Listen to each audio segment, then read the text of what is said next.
Cakap yang baik-baik. Jangan menyebarkan fitnah. Hari ini tanda-tanda akhir zaman, teknologi maklumat semakin canggih, fitnah dan aib semakin tersebar. Berburukkan orang, habis semua cerita.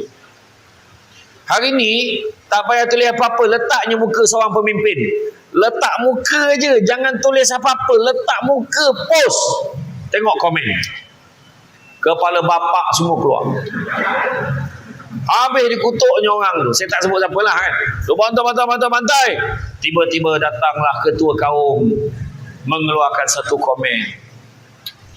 Cubalah guna bahasa yang baik-baik di time itu. Bukankah bahasa itu melambangkan bangsa? Nabi tak ajar kita cakap benda-benda yang tak baik seperti ini. Tulislah perkara yang baik. Komen bawah tu, sudahlah kau pun sama. Dia pula kena. Itu masalah hari ni. Nampak? Jaga lisan kita. Bercakap yang baik-baik. Kan? Zikir. Ingat Allah banyak-banyak. Mengaji. Jangan gunakan lidah untuk mengumpat. Tadi Samsul debat lalu, walaupun diam dia dengar orang mengumpat. Orang mengumpat tak reti perlahan. Samsul debat lalu tingginya.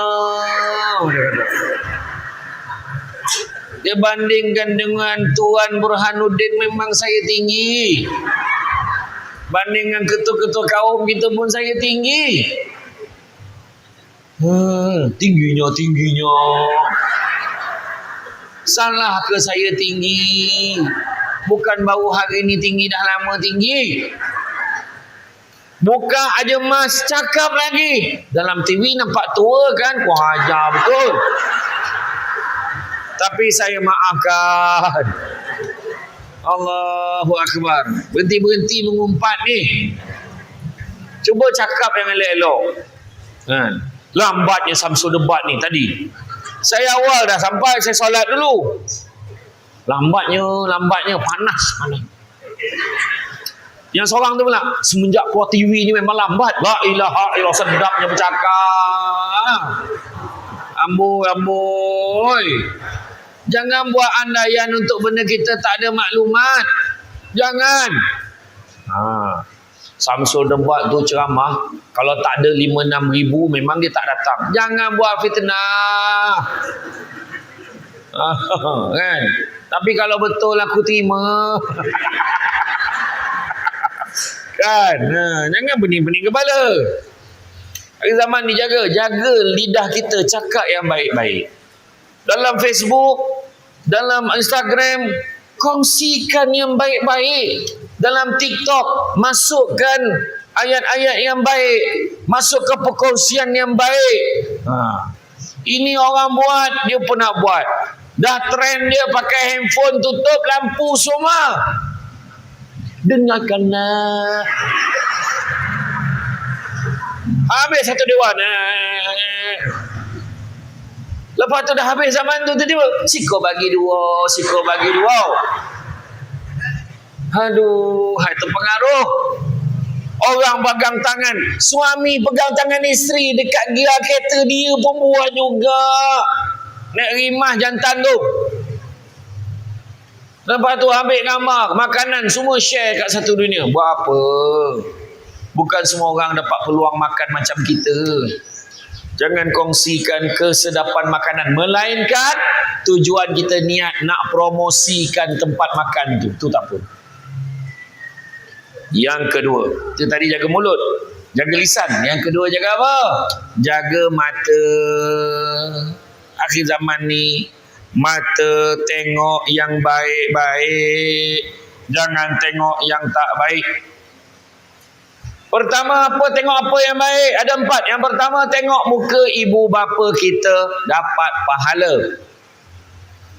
Kalau mak ayah dah tak ada, ziarah kubur dia. Jauh kuburnya, kirimkan doa kepadanya. Yang kedua, pandang apa dapat pahala? Pandang suami, pandang isteri dapat pahala. Dengan syarat pandang suami dan isteri sendiri. Bukan pandang bini orang. Bukan pandang suami orang. Samsul Bat tak apa, dia ceramah, pandang kat depan tak apa. Tapi tak ada perasaan pun. Janganlah macam ni pula. Teruk sangatlah tu. Tapi saya bangga bila datang dekat Sarawak ni. Pada kedatangan saya yang lepas, pada sekitar bulan Julai dulu, saya datang, ada orang yang bukan Islam pun kenal. Ambil gambar boleh? Saya kata boleh. Tak salah orang ke tak? Adi Putra kan? Saya kata bukan.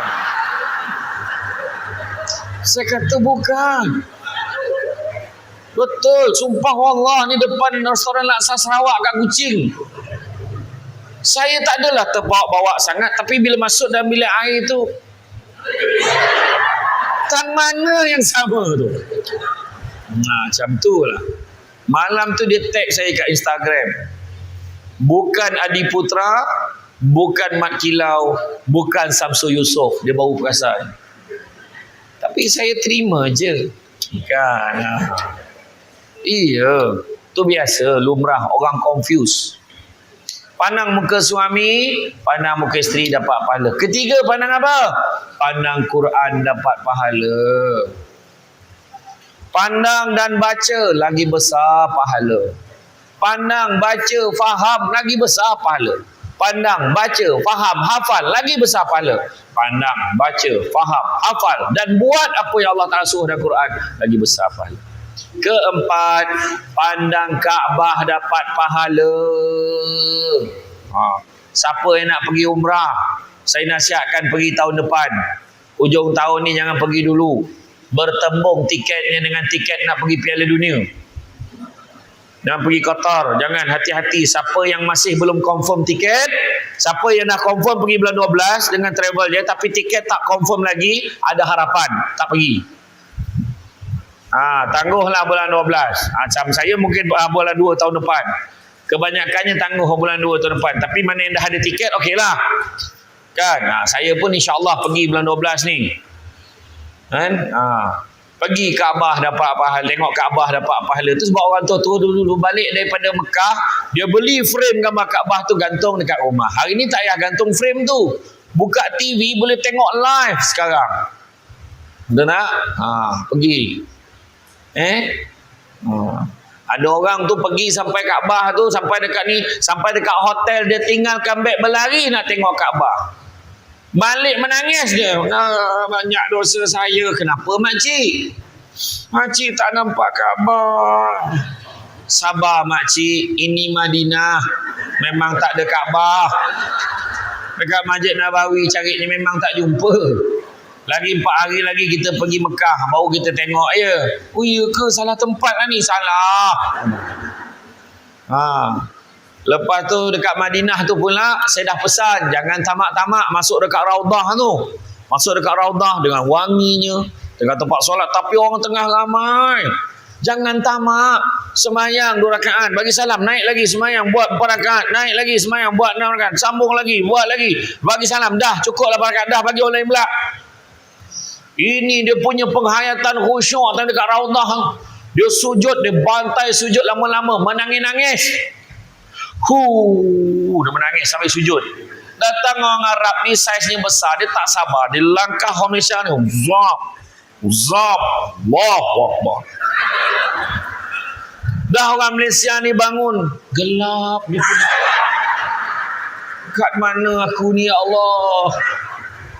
Ya Allah, gelapnya ya Allah. Apalah ujian untuk aku ni ya Allah. Dalam kain orang Arab tu, bau dah lain macam dah. Sekali pandang atas langsung menyerit. Kan, yang faham-faham, tak faham sudah. Kan? Ya. Jaga mata. Yang ketiga, jaga hati. Kita ni sesama masyarakat bau. Kan? Pertama, jangan tamak. Faham? Faham nak? Jangan tamak kongsi tak apa. Faham? Usah senyap lah orang perempuan ni pula. Kongsi tak apa. Faham orang perempuan? Tak, dia faham dengan setuju berbeza. Saya tanya faham tak? Faham tak? Setuju tak? Tak, kan senang. Faham tapi tak setuju. Kongsi itu maksudnya sedekah. Bukan kongsi suami. Cepat sangat bersangka buruk. Itulah orang perempuan. Orang lelaki langsung tak terfikir pasal tu. Tapi ialah kan, hari ni orang perempuan terlalu ramai berbanding lelaki. Betul tak? Jadi apakah peranan orang lelaki? Tak begitu orang perempuan.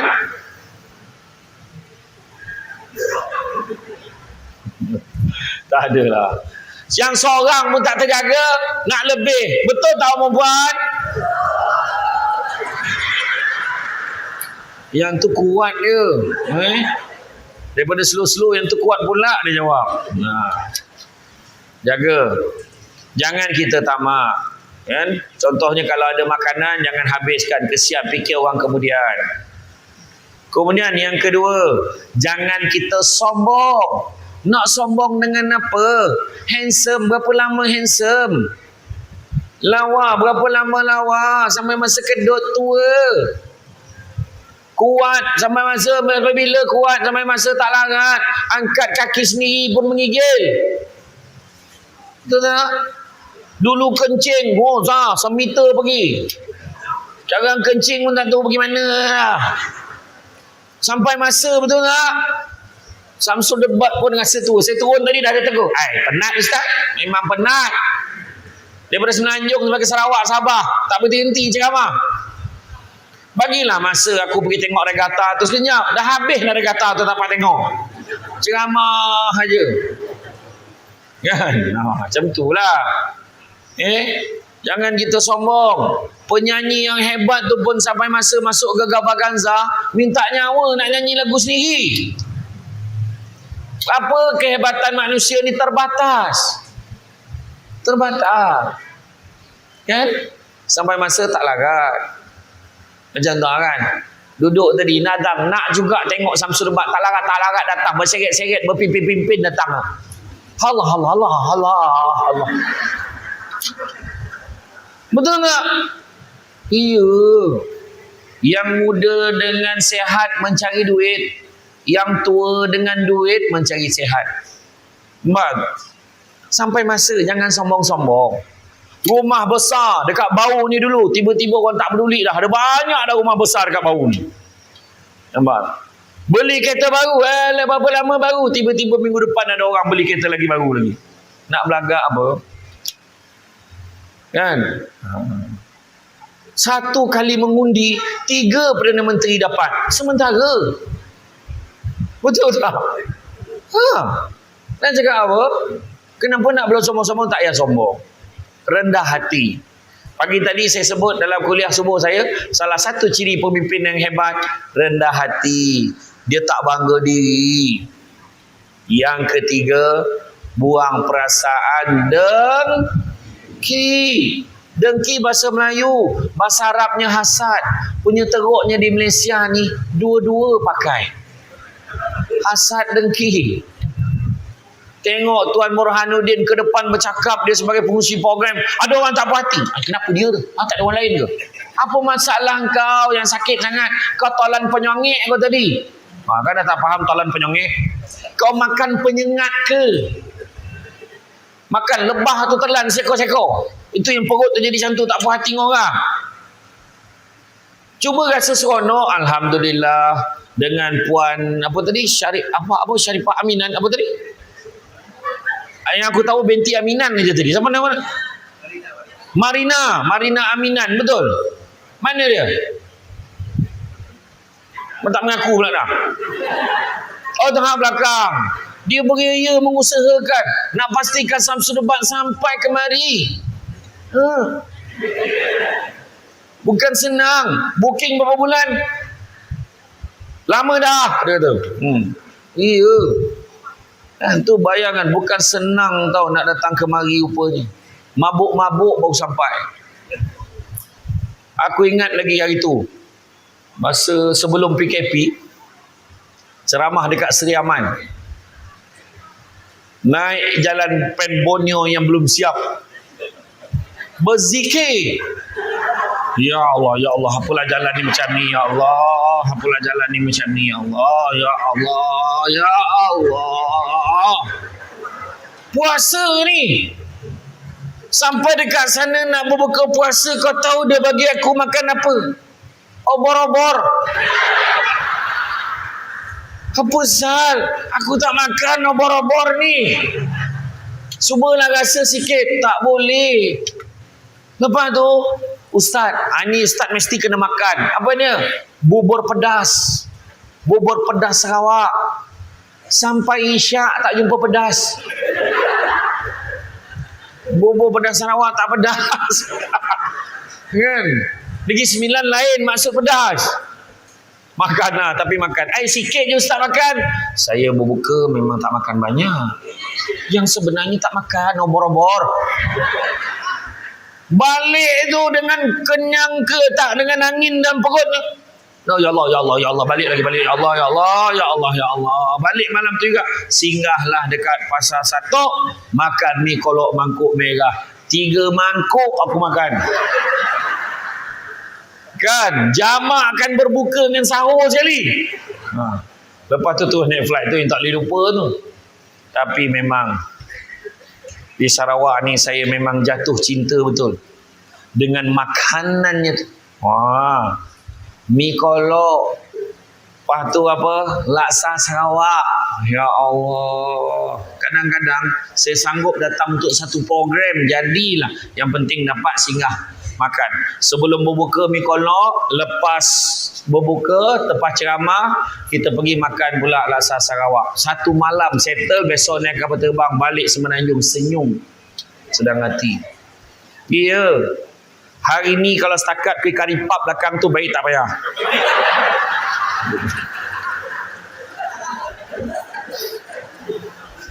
Kejap lagi Tuan Baru telefon. Ada tak? Pergi cari sekarang. Kan, tak adalah gurau je. Saya okey je. Kan, kami sepanjang perjalanan beberapa hari ni memang makan aja. Penimbang berat tu dah berpusing, menggigil-gigil lah macam ni. Berat nak naik berat badan. Doakan saya berjaya diet dalam tempoh sebulan. Boleh? Dah lebar dah ni. Dah lah dalam TikTok tu orang edit video tu makin kecil. Tinggal muka je. Kan? Doakan mudah-mudahan. Kan? Kalau ramai doakan mana nak tahu. Kan? Kemudian jangan kita dengki. Dengki ni sama artinya seolah-olah kita mempersoalkan apa yang Tuhan dah tentukan untuk orang lain. Kan? Kemudian akhir zaman ni jaga apa? Jaga perut. Bukannya jaga perut tu maksudnya Roy ke tak Roy. Tapi maksud jaga perut ni, jangan benarkan benda-benda haram masuk ke dalam perut kita. Jangan. Nabi sebut dalam satu hadis, barang siapa yang membenarkan benda-benda haram masuk ke dalam perutnya, nescaya malaikat di langit dan di bumi akan melaknatnya selama sesuai selagi mana benda-benda haram itu ada di dalam perutnya. Wa na'udzubillah, minta jauhkan. Dan barang siapa yang mati dengan tahap benda-benda haram itu ada di dalam perutnya, nescaya bersaksilah dia akan menjadi bahan bakar untuk api neraka. Wa na'udzubillah, minta jauhkan. Ya, ingat, carilah rezeki yang halal, kerana sesungguhnya yang halal itu cukup buat kamu. Dengar tu pesan Nabi tu. Jaga perut kita. Seterusnya jaga apa? Jaga langkah kaki kita, melangkah ke tempat-tempat yang baik. Datang ke program ceramah perdana Fitnah Akhir Zaman oleh Syamsul Debat. Tu dalam perjalanan lagi dah kira pahala. Duduk dalam ceramah sambil tidur pun dapat pahala. Tidurlah. Saya tak marah, saya tak kecil hati kalau ada sesiapa yang nak tidur dalam ceramah saya. Kerana itu merupakan satu kelebihan untuk orang yang mendengar ceramah. Dia boleh tidur. Dengan satu syarat, tolong jangan berdengkur. takut ganggu orang sebelah dia, orang sebelah ya. Kan? Sebab orang sebelah ya pun nak tidur juga. Tidurlah sama-sama. Ada yang tidur tak? Dia ada satu doa. Kalau kita baca doa tu, orang yang dengar akan segar mata dia. Pernah tak ustaz-ustaz dengan ustazah yang datang sini dia ajar doa ni? Bercakap kat depan, baca doa tu, jadi segar mata. Pernah tak dapat doa tu? Tak pernah? Lah, tak ada. Doa dia senang je. Bismillahirrahmanirrahim. Wabil lahil taufik wal hidayah. Wassalamualaikum warahmatullahi wabarakatuh. Itulah doa dia. Tapi saya belum baca lagi. Ada yang salin yang berat tu. Saya belum baca lagi doa tu, baru ajar je. Siapa yang tidur dengar doa tu, wabillahi taufiq. Oh, dah habis ke bangun dia. Segar mata dia. Ya. Seronok. Ada yang rakam, nak rakam. Kan? Tak, sebenarnya tu dia. Kita ni melangkah ke tempat yang baik. Pergi kenduri kenara. Macam contoh ada kenduri kahwin, kita datang. Itu pun majlis yang baik. Sebab nak tautkan silaturahim. Doakan kesejahteraan dan kebahagiaan. Mempelai. Tahu mempelai? Pengantin baru. Sekarang ni kan tengah musim mengawan ni. Hujung minggu je kena kahwin. Hujung minggu kena kahwin. Musim mengawan lah tu. Doakan semoga mereka berbahagia. Seterusnya yang keenam, jaga tangan kita. Tangan kita dalam masyarakat saling bantu membantu antara satu dengan yang lain. Tolong menolong. Jangan kita memudaratkan orang lain. Kalau tak boleh menyenangkan orang, jangan menyusahkan orang. Faham? Faham tak? Faham, alhamdulillah. Ni pesan betul-betul ni. Saya nak beritahu. Tak lama lagi akan berlangsung satu perayaan yang besar. Namanya pilihan raya. Jadi saya pesan kat semua, jangan gaduh-gaduh dengan masyarakat. Jangan gaduh. Diam-diam. Jangan, kalau kita tahu dia tu lain dengan kita, tak usah cakap. Diam-diam. Pergi mengundi, pangkah, balik senyap. Apa juga keputusan, terima. Jangan gaduh-gaduh. Kita biar kekalkan masyarakat macam ni. Jangan gaduh-gaduh. Ini dah menang kau tanya pula, apa perasaan kau selepas kalah ni? Itu memang nak bergaduh lah tu. Ni saya pesan betul-betul tolong jaga. Tolong jaga. Sebab sayang, kita ni masyarakat nak berbaik-baik. Penyatuan kita. Kan? Nabi kata wa'tasimu bihablillahi jami'an wa la tafarraqu. Memetik pada ayat Quran, Allah Taala pun beritahu benda yang sama. Allah Taala beritahu wa'tasimu bihablillahi jami'an wa la tafarraqu. Berpegang teguh pada tali Allah, bersatu padu, jangan berpecah-pecah. Jangan gaduh-gaduh. Tengok hari ni kan elok je semua duduk sama-sama. Macam itulah. Jangan gaduh-gaduh. Dan yang ketujuh, jagalah, kata Abu Lais As-Samarkandi, jagalah ketaatan kita kepada Allah dan Rasul. Jaga. Jangan kita lupa. Sebab cabaran akhir zaman sekarang ni semakin hebat. Anak-anak muda kita hari ni tak macam dulu. Dulu kalau kita buka televisyen, kita tekan daripada nombor 1 sampai nombor 9, semua TV 1, TV 2 je. Kan? Kalau nak tengok TV mula pukul 5. Kalau buka awal nampak jam. Jam tu je bunyi dia. Pukul 5 je. Negaraku. Pukul 5. Barulah rancangan TV bermula. Pukul 12 dah habis. Hari ni TV 24 jam. Satu remote boleh tekan sampai beribu-ribu channel. Dulu mana ada remote? Kita jadi remote. Saya ingat saya yang kena jadi remote. Ayah suruh tekan. 2. 3. 4. Wah, semua sama je. TV1, TV2. Yang paling saya tak boleh lupa, arwah abah saya tengok badminton. Ardi Wiranata lawan Fu Kok Kiong. Saya kena pusing Ariel kat luar. Dia dekat dalam tu. Kanan lagi. Lagi. Pusing. Lagi. Dah, pegang. Keras pegang Ariel tu. Dia sedap tengok kat dalam. Macam tu dulu. Anak-anak sekarang mana rasa perkara ni? Kan? Itulah dia. Jadi apa-apa pun dalam hidup kita ni, dalam akhir zaman ni, pertama, sabar banyak-banyak. Sabar dengan ujian dan dugaan. Kedua, syukur dengan nikmat yang Tuhan berikan kepada kita.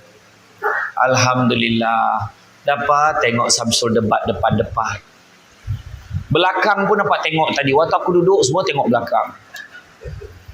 Yang ketiga, tawakal, serahkan kepada Allah untuk berikan yang terbaik kepada kita.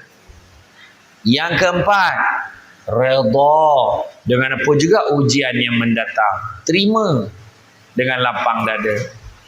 Dan yang kelima, ikhlaslah dalam hidup kita. Macam Tuan Baharudin kita dengan Puan Marina tadi, buat program ni sama-sama ni, kerjasama buat program, bukannya dapat untung, tapi keuntungan yang nak dikejar, Tuhan bagi keberkatan pada kita. Tuhan bagi kebahagiaan kepada kita. Tuhan bagi pahala pada kita sebab sama-sama menjayakan program ini. Betul tak? Itu yang sebenarnya. Kalau fikir untung, baik panggil penyanyi datang. Kan?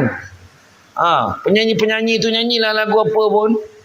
Tapi hari ini kita nak keuntungan dunia dan akhirat. Kan? Tu sebab ceramah pun tak payah lama-lama. Sebab tahu yang lamanya ambil gambar. Jangan risau. Saya okey je. Gambar tegak RM10. Gambar rebah RM15. Standby. Masuk dalam tabung. Program. Kan? Jadi itulah dia tuan-tuan dan puan-puan sekalian. Akhir zaman hari ini tidak semudah yang kita jangkakan. Ujian datang kiri, kanan, depan, belakang. Hari ini tuan-tuan dan puan-puan sekalian, rumah makin besar, orang makin tak ada. Bukan orang makin ramai yang belum buat rumah sebesar. Seorang-seorang anak masuk asrama, seorang-seorang masuk universiti, seorang-seorang kahwin, sudahnya tinggal kita dan suami dan isteri. Melancong satu dunia, jiran sebelah rumah pun tak kenal. Satu dunia begini, jiran sebelah rumah tak kenal. Itulah yang berlaku pada taman-taman perumahan yang baru. Nampak tak? Berapa dah? Kalau kita tengok, perubatan semakin canggih, penyakit semakin banyak. Kan? Cikukunya, COVID-19, influenza A, tangan, kaki, kuku dan mulut, habis anggota badan jadi penyakit. Termasuk cuping dahi dengan, itulah apa benda nak diletak ni. Kan? 3 bulan lepas penyakit yang baru sampai kat Malaysia, sesama tomato. Sesama tomato. Tanda-tandanya demam dan sakit sendi menjangkiti kanak-kanak dan warga emas. Nampak tak? Air minuman semakin banyak jenis, air bersih makin tak ada. Tengoklah air extra jos, tembici, tembikai leci, kopi kai, kopi campur tembikai. Ya Allah, banyaknya jenis air. Pangkat semakin tinggi, kearifan semakin kurang. Manusia semakin ramai, kemanusiaan semakin kurang. Kawan di media sosial semakin ramai, teman sejati makin tak ada. Nampak? Ilmu makin tinggi, adab makin kurang. Belajar semakin mudah, guru semakin tidak dihargai. Terlalu banyak tanda-tanda yang untuk kita fikirkan. Jadi tuan-tuan dan puan-puan sekalian, apa-apa pun, berbaliklah apa yang dipesan oleh Nabi. Nabi kata, setelah ketiadaanku nanti aku tinggalkan kalian dengan 2 perkara. Seandainya kalian berpegang kepada kedua-duanya, nescaya kalian tidak akan tersesat selama-lamanya. Itulah Al-Quran dan Sunnahku. Jadi tuan-tuan dan puan-puan sekalian, rasa cukup sekadar itu. InsyaAllah kalau ada kesempatan, kita jumpa lagi di lain masa. Bak kata orang, sepandai-pandai tupai melompat, akhirnya jatuh ke tanah jua. Walaupun perkongsian sudah tamat, mudah-mudahan meresap ke dalam jiwa. Cantik dipandang rumah penghulu, kayu terukir dari papan, alang-alang menuntut ilmu, sebutir pasir kembangkanlah menjadi intan. Budak-budak membawa galah nak menjolok buah berangan. Kalau ada silap dan salah, dikata tidak, dicaci jangan. Tenang-tenang air di laut, sampan kelok bedik ke Tanjung, hati terkenang mulut menyebut, jasa baik pihak penganjur menjemput hari ini, rasa nak junjung.